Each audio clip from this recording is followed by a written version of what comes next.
నాలుగవదిగా ఏమి చేస్తూ ఉందయ్యా అనంటే గుర్రము తన యజమానిని మోస్తూ ఉంది. హల్లెలూయా, హల్లెలూయా.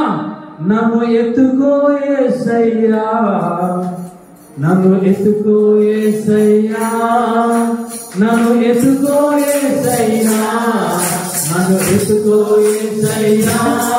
నీ మాట వింటాను, నీకు లోబడతానయ్యా. నీ మాట వింటాను, నీకు లోబడతానయ్యా. వందనాలు వందనాలు యేసయ్యా, వందనాలు వందనాలు యేసయ్యా, వందనాలు వందనాలు యేసయ్యా, వందనాలు వందనాలు యేసయ్యా. నన్ను ఎత్తుకోరాడి, నన్ను ఎత్తుకోరాడి. నీ మాట వింటాను, నీకు లోబడతానయ్యా. నీ మాట వింటాను, నీకు లోబడతానయ్యా. హల్లెలూయా, హల్లెలూయా.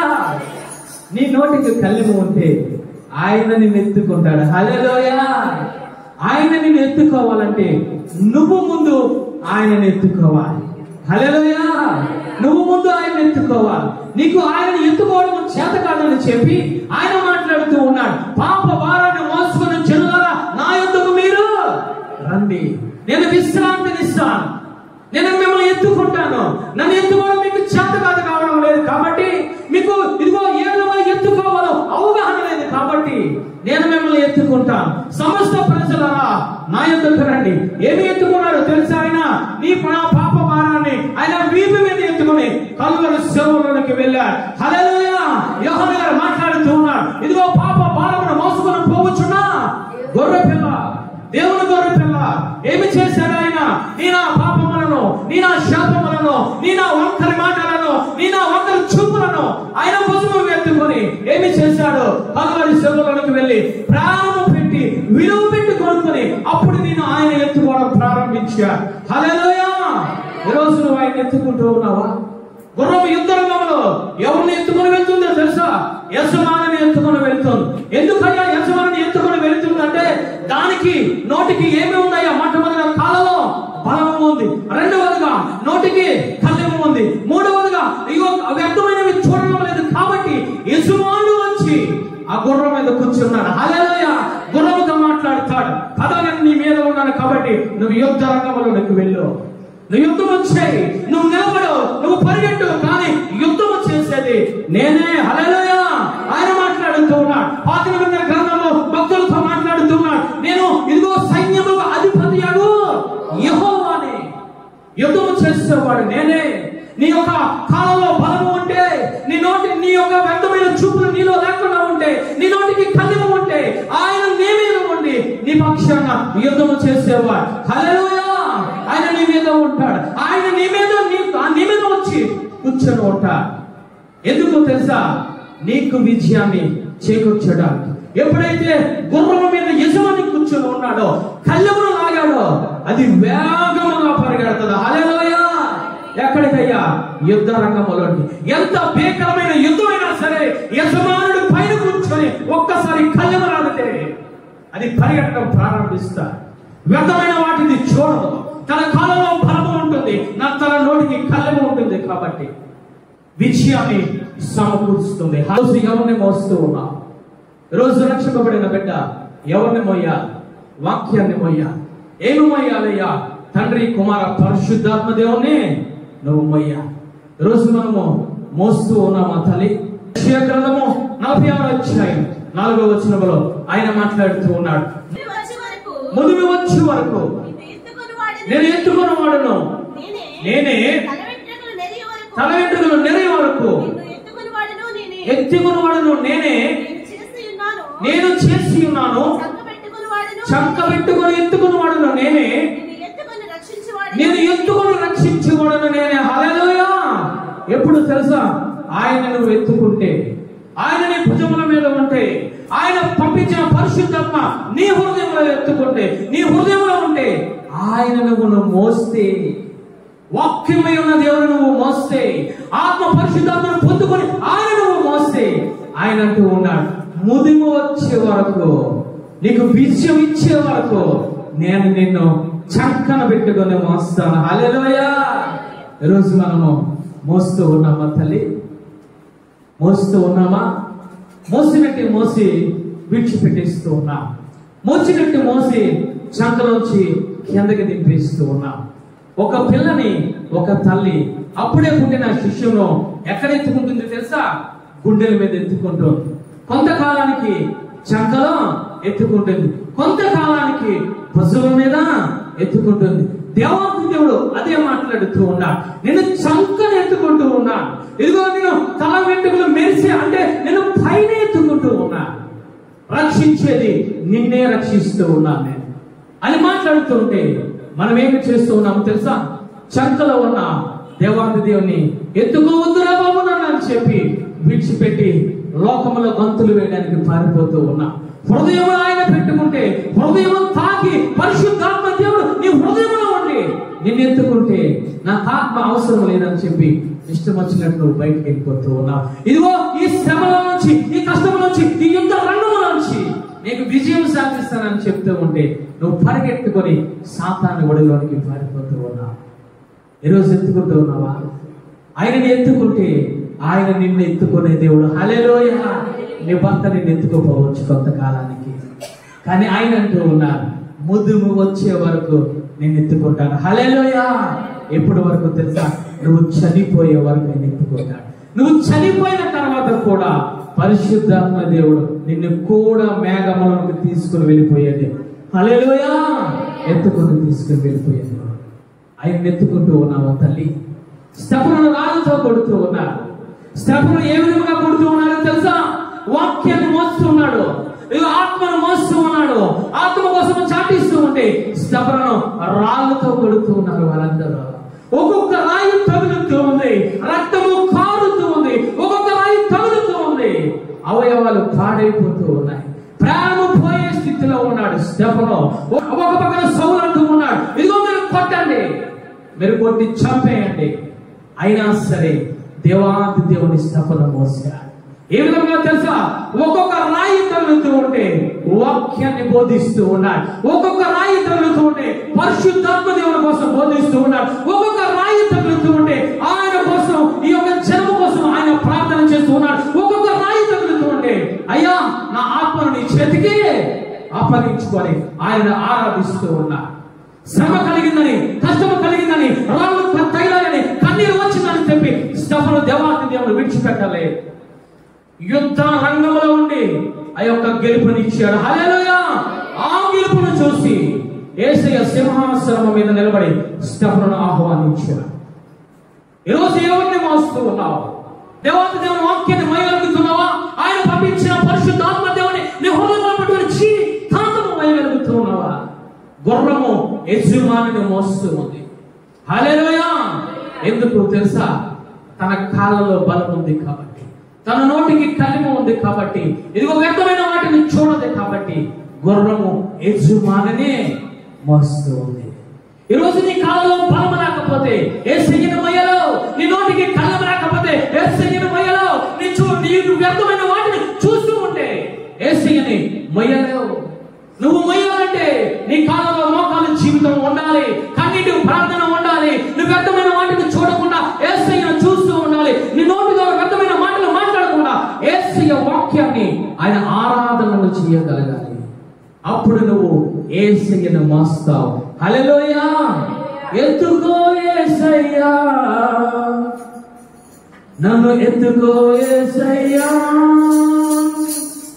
నీ మాట వింటాను, నీకు లోబడతానయ్యా, నీ మాట వింటాను, నీకు లోబడతానయ్యా.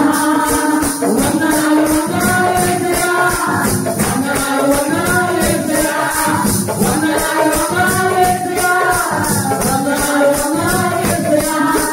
ఎత్తుకో యేసయ్యా, నన్ను ఎత్తుకో యేసయ్యా,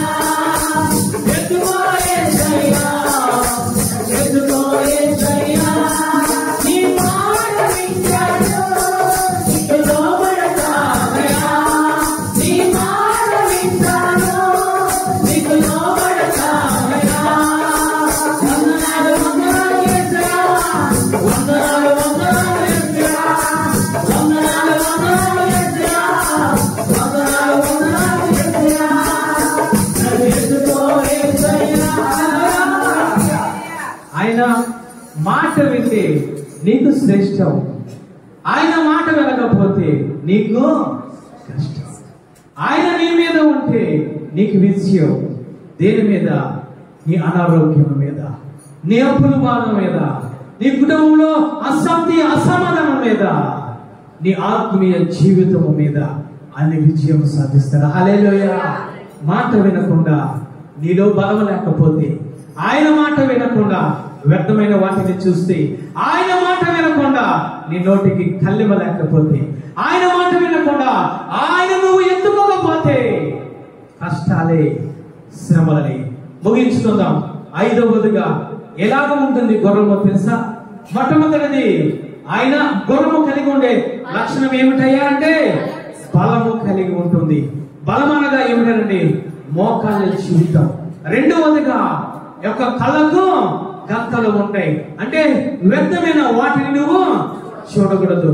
మూడవదిగా ఆయన అంటూ ఉన్నారు, నోటికు కళ్ళెము ఉండాలి. రక్షింపబడిన బిడ్డ వ్యర్థమైన మాటలు రాకూడదు. నాలుగవది అంటూ ఉన్నారు, ఈ యొక్క నేను నీ మీద నేను కూర్చుంటా, నీ మీద నేను ఎక్కుతా. ఈ 4 లక్షణాలు ఉంటే ఆ గుర్రానికి కలిగేది ఏమిటో తెలుసా? ధైర్యముగా ఉంటుంది. హల్లెలూయా, హల్లెలూయా. ఎప్పుడు ధైర్యమయ్యా? నీలో బలము ఉన్నప్పుడు, నువ్వు వ్యర్థమైన వాటిని చూడనప్పుడు, వ్యర్థమైన మాటలు మాట్లాడలేనప్పుడు, నీ మీద యజమాని కూర్చున్నప్పుడు నువ్వు బహుధైర్యముగా ఉంటావు. హల్లెలూయా. నీకు ధైర్యము కావాలనంటే ఈ 4 లక్షణం కలిగి ఉండాలి. ధైర్యము కలిగినప్పుడు ఎక్కడికి వెళ్తాదయ్యా ఆ గుర్రం అనంటే? యుద్ధ రంగంలోనికి వెళ్తాది. యుద్ధ రంగంలోనికి వెళ్ళి యుద్ధము చేస్తూ ఉంటారు. ఆ యొక్క గుర్రము చేయవలసింది ఏమీ లేదు, ఆ యొక్క పైన వాడే చేసుకుంటూ వెళ్ళిపోతా. నీ మీద ఉన్నాడే, నా మీద ఉన్నాడే యేసయ్య, నీ మీద నా మీద ఉన్నాడే పరిశుద్ధాత్మ దేవుడు. ఆయన నిన్ను పరిగెట్టిస్తూ ఉంటాడు, ఆయన నిన్ను నడిపిస్తూ ఉంటాడు. ఆయన యుద్ధంలో ఆయన యుద్ధము చేసి నీ పక్షాన ఆయన విజయం సాధిస్తూ ఉంటాడు. ఈరోజు ఏ విధంగా మనం ఉంటూ ఉన్నాం? అపజయాలండి, అనారోగ్యం అండి, ఇబ్బందులండి, శాంతి లేదండి, సమాధానం లేదండి, దెయ్యాలు కనబడుతూ ఉన్నాయండి. కారణం ఏమిటో తెలుసా? నీ మీద ఆయన లేడు. నీ మీద ఎవరినో పెట్టుకుంటూ ఉన్నావు. నువ్వు భ్రమపడుతూ ఉన్నావు, భ్రమపరిచే ఆత్మను కలిగి ఉన్నావు. ఆయన ఉంటే యుద్ధము చేసేది ఆయనే. హల్లెలూయా. ఆయన మాట్లాడుతూ ఉన్నాడు, నేను సైన్యములకు అధిపతియగు యెహోవాను, యుద్ధము చేసేది నేనే, చక్కని ఎత్తుకునేది నేనే, ముదుగు వరకు ఎత్తుకునేది నేనే, నిన్ను రక్షించేది నేనే అని మాట్లాడుతూ ఉన్నాడు. 5వదిగా ఏమిటంటే బలము కలిగి ఉంటారు. ఎవరయ్యా బైబిల్ గ్రంథంలో బలము కలిగి ఉన్న ప్రవక్త అంటే ఏలియా ప్రవక్త. హల్లెలూయా. ఆయన ఏమి కలిగి ఉన్నాడు? బలాన్ని కలిగి ఉన్నాడు. ఆయన ఏమి కలిగి ఉన్నాడయ్యా? నోటికి కళ్ళము పెట్టుకున్నాడు. ఏమి కలిగి ఉన్నాడయ్యా? వ్యర్థమైన వాటిని చూడలేదు. ఏమి మోస్తూ ఉన్నాడయ్యా? తండ్రి కుమార పరిశుద్ధాత్మను మోస్తూ ఉన్నాడు. కాబట్టి ఆయన ఏ విధముగా ఉన్నాడంటే ధైర్యము కలిగిన, రోషము కలిగిన ప్రవక్తగా ఏలియా కనబడుతూ ఉన్నాడు. ఆయన నీ మీద ఉంటే నీ చేత ఎన్ని విషయాలైనా దేవాతి దేవుడు ఇవ్వగలడు. కాకినాడ నుంచి ఫోన్ వచ్చింది. ఆ స్త్రీ ఫోన్ చేసింది, అయ్యా పాప బంధకాల దురాలతో బాధపడుతూ ఉన్నా, అయ్యా నన్ను విడిపించారు చెప్పి శరణ వేడింది. శరణ వేడితే నేనంటూ మాట్లాడుతూ ఉన్నాను ఆ బిడ్డతో, సాతానికి సంబంధించిన ఏదైనా వ్యర్థమైనది నీ గృహంలో ఉంటే తీసి పాడేసేయమ్మని మాట్లాడాను. ఎప్పుడైతే వ్యర్థమైనది తీసి పాడేయమన్నానో ఆమెలో ఉన్న దురగుణాలతో మాట్లాడడం ప్రారంభించింది. ప్రార్థన చేయడానికి ఎవడవు నీవు? వ్యర్థమైన వాటిని పాడేయడానికి, మాట్లాడడానికి, చెప్పడానికి ఎవడవు నీవు? నా కోట కూడా నీకు తెలుసా? నా కోటకు నేను ఎంత బలమైన వాడినో తెలుసా అని చెప్పి నన్ను బెదిరించడం మాట్లాడింది. వెంటనే పరిశుద్ధాత్మ దేవుడు నాలో ఉండి ఆ దెయ్యాన్ని గద్దించాడు. హల్లెలూయా, హల్లెలూయా. నాలో ఉన్నవాడు సర్వశక్తుడు, నాలో ఉన్నవాడు నీకైనా బలమైన వాడు.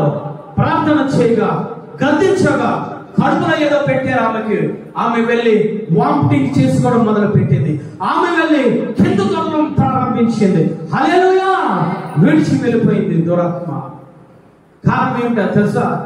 నీ మీద ఆయన ఉంటే నువ్వు వాక్య ప్రకారంగా జీవిస్తూ ఉంటే యుద్ధము చేసేది ఆయన యుద్ధము చేస్తూ ఉంటారు. ఈరోజు ఎవరైనా యుద్ధము చేస్తారంటే ఏలియా ప్రవక్త యుద్ధము చేశారు. ఆయన మొట్టమొదటిగా ఏమి కలిగి ఉన్నాడు? బలము కలిగి ఉన్నాడు, మోకాలు జీవితం కలిగి ఉన్నాడు.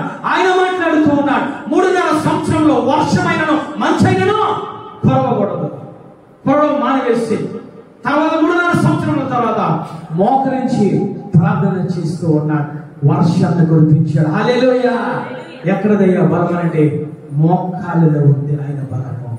అంతేకాదు చనిపోయిన వారిని మొట్టమొదటిగా బైబిల్ గ్రంథంలో లేపిన వారు ఎవరయ్యా అంటే ప్రవక్త ఏలియా ప్రవక్త. హల్లెలూయా. ఎక్కడదయ్యా అంటే మోకాళ్ళ జీవితము. దేవుని దృష్టికి ఏలియా ఏ విధంగా ఉన్నాడంటే ఒక బలమైన అశ్వము వలె ఉన్నాడు. రెండవదిగా ఆయన కలిగి ఉన్నది ఏమిటంటే దంతలు కట్టుకుంటూ ఉన్నారు. వ్యర్థమైన వాటిని ఏలియా ఎప్పుడు చూడలేదు. హల్లెలూయా. వ్యర్థమైన వాటిని ఎప్పుడు చూడలేదు. ఆయన ముఖ దర్శనాన్ని చూశాడు. ఆయన ముఖ దర్శనం చాలయ్యా, యేసుని ముఖ దర్శనం చాలయ్యా, ముఖ దర్శనం చాలయ్యా, యేసుని ముఖ దర్శనం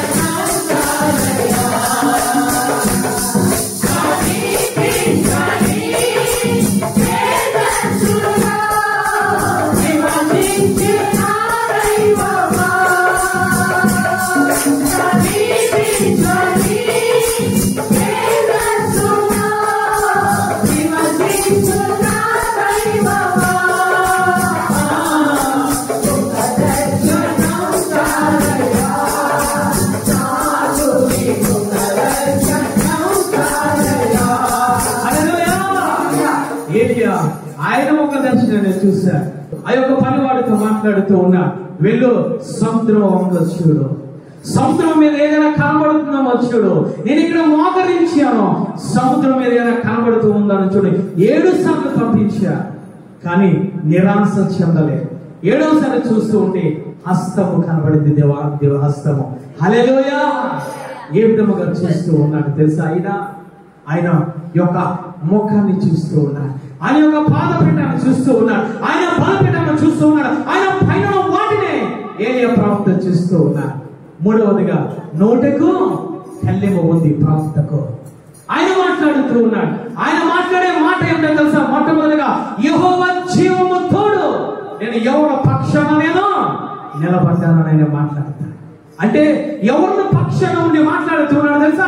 ఎవరి మాటలు మాట్లాడుతున్నాడు తెలుసా? తండ్రి కుమార పరిశుద్ధాత్మ కోసము ఆయన మాట్లాడుతూ ఉన్నాడు. ఆయన నోటి నుంచి వచ్చేది ప్రతిదీ కూడా దేవాది దేవుని మాటలే. 4వదిగా ఆయన ఎవరిని మోస్తూ ఉన్నాడు తెలుసా?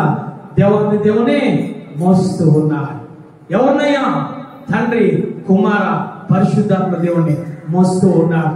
తన యొక్క శిష్యుడైన ఎలీషా మాట్లాడుతూ ఉన్నాడు, అయ్యా నీలో నేను పరిశుద్ధాత్మ దేవుని చూస్తూ ఉన్నా, అయ్యా నీలో ఆత్మను చూస్తూ ఉన్నా, ఇదిగో నువ్వు వెళ్ళిపోతూ ఉన్నావు కాబట్టి నాకు 2 పాలు ఆత్మ నాకు కావాలి. ఏమి మోస్తూ ఉన్నాడు ప్రవక్త ఏలియా? దేవాది దేవుని మోస్తూ ఉన్నాడు, యెహోవా దేవుని మోస్తూ ఉన్నాడు, తండ్రి కుమార పరిశుద్ధ ఆత్మ దేవుని మోస్తూ ఉన్నాడు. నా 5వదిగా బలము కలిగి ఉన్నాడు.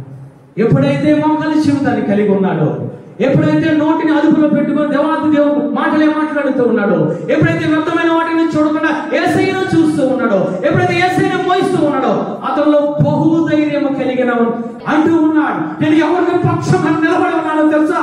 ఇదిగో జీవము గల యెహోవా పక్షంగా నిలబడి ప్రార్థన చేస్తూ ఉన్నా. ప్రార్థన చేయగా ఆకాశం నుంచి అగ్ని దిగింది. హల్లెలూయా. కారణం ఏమిటో తెలుసా? ఆయన ధైర్యం కలిగి ఉన్నాడు. రాజ్యం ఏకమైపోయినా పర్వాలేదు, ఇదిగో నేను ఒక్కడినే ఉన్నా పర్వాలేదు, నేను ఎవరిని మోస్తూ ఉన్నాను, ఎవరిని కలిగి ఉన్నాను తెలుసా? యెహోవా దేవుణ్ణి, తండ్రి కుమార పరిశుద్ధాత్మ దేవుని కలిగి ఉన్నానని చెప్పి ఒక్కడే యుద్ధము చేశాడు. హల్లెలూయా. ఒక్కడే యుద్ధము చేశాడు.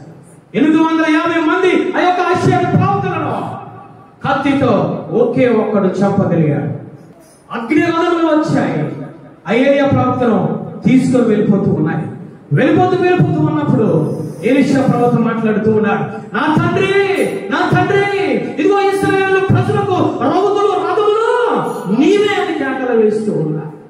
కారణం ఏమిటో తెలుసా? దేవాతి దేవుని దృష్టికి ఏలియా ప్రవక్త ఏ విధంగా కనబడుతూ ఉన్నాడు తెలుసా? బలమైన రౌతు వలె, బలమైన అశ్వం వలె కనబడుతూ ఉన్నాడు. వాక్యం వింటున్న సహోదరులా, ఆయన రెండవ రాకడలో రాబోతూ ఉన్నాడు. అగ్ని రథములతో రాబోతూ ఉన్నాడు. అగ్ని రథములతో వచ్చి ఆయన మాట్లాడుతూ ఉన్నాడు. ఏమిటో తెలుసా?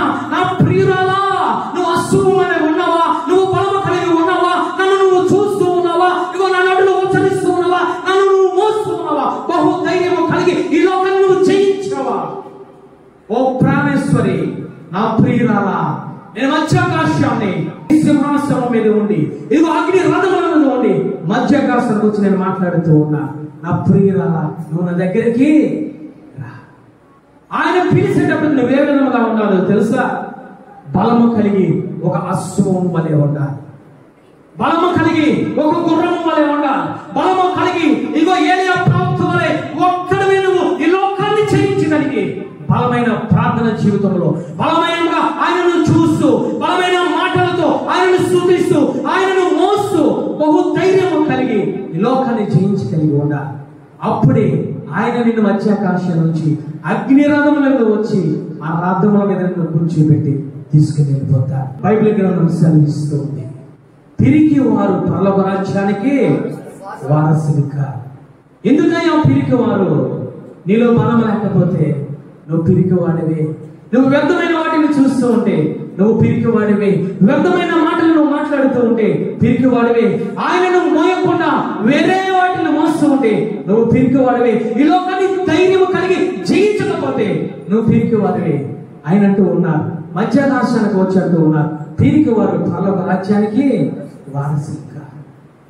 పిరికివారుగా ఉండకుండా నువ్వే విధముగా ఉండాలి. ఆయన అంటూ ఉన్నాడు, నా ప్రాణేశ్వరి, నా ప్రియురాలా, ఫరో యొక్క అశ్వములతో నేను పోలుస్తూ ఉన్నా. ఒక బలమైన గుర్రము వలె నువ్వు కనబడాలి. బలమైన ఇదిగో ఒక ఏలియా ప్రవక్త వలె నువ్వు కనబడాలి. అప్పుడు నిన్ను ఏమి చేస్తాడో తెలుసా? మధ్యాకాశం నుంచి పరలోక రాజ్యానికి తీసుకెళ్ళిపోతాడైనా. హల్లెలూయా! రాజు వస్తున్నాడే, జనులారా రాజ్యం చేస్తున్నాడు.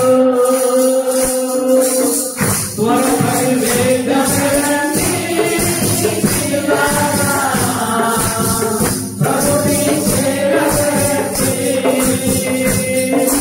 మధ్యాహ్న యేసు రాజమానడు, మధ్యాహ్న బహుమానం వేగమానడు.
ఉన్నారు. ఆయన వచ్చేటప్పటికి ఆయన రథమును మోయడానికి నువ్వేమి చేయాలి తెలుసా? ఒక అశ్వము వలె నువ్వు కనబడాలి. ఒక బలము కలిగిన విశ్వాసిగా కనబడాలి. ఆయన చూసే విశ్వాసిగా నువ్వు కనబడాలి. ఆయన కోసము మాట్లాడే విశ్వాసిగా నువ్వు కనబడాలి. ఆయనను మోసే విశ్వాసిగా నువ్వు కనబడాలి. ఈ లోకమంతటిని జయించి ధైర్యం కలిగి నువ్వు ఒక అశ్వం వలె కనబడాలి. ఆయన అంటూ ఉన్నా, నేను త్వరగా వస్తూ ఉన్నా. ఎవరిని చూస్తూ ఉన్నానో తెలుసా? ఇదిగో నా ఇష్టం వచ్చినట్లు నా ప్రేరేశ్వరి, నా ప్రియురాల, నేను అశ్వముతో నేను పోలిస్తూ ఉన్నా. ఆ పోలికలను ఉంటే, ఆ పోలికలో నువ్వు నేను కనబడితే, ఆ పోలికలో సంఘము కనబడితే, ఆయన అంటూ ఉన్నాడు, నువ్వు ఇక్కడ ఉండడానికి వీలు లేదు, నువ్వు నన్ను దగ్గరికి వచ్చి. హల్లెలూయా. దేవాంతి దేవుడు ఏలియా ప్రవక్తని మాట్లాడుతూ ఉన్నా, నువ్వుకి నేను వినడానికి వీలులే, అగ్ని రథమును నేను పంపిస్తూ ఉన్నా, అగ్ని రథముల మీద నువ్వు నాకు నా దగ్గరికి వచ్చి.